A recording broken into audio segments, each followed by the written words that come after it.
Kaninang umaga nga pala ako nakatoka para ihatid ang mga kapatid ko sa kanilang school kasi sabi ni nanay maglalaba daw siya at mag-iigib. Kaya naman pinakaisapan niya ako kung pwede ako na lang daw muna ang maghahatid sa kanila sa school.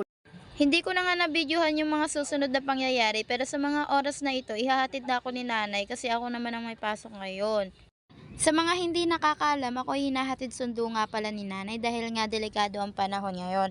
At saka malapit lang naman ang school and may service naman kaya pwedeng ihatid sundo na lang.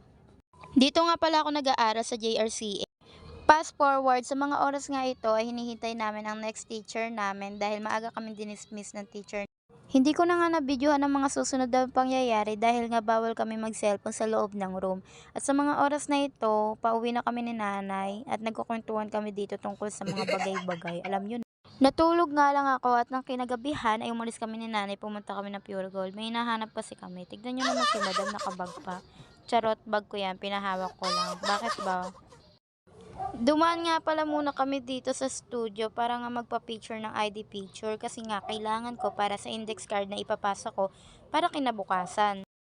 Ito nga, nabudol na naman ang nanay ko kaya papakita ko sa inyo yung bag na nabili niya sa halagang 150 pesos. May dalawang compartment na rin siya.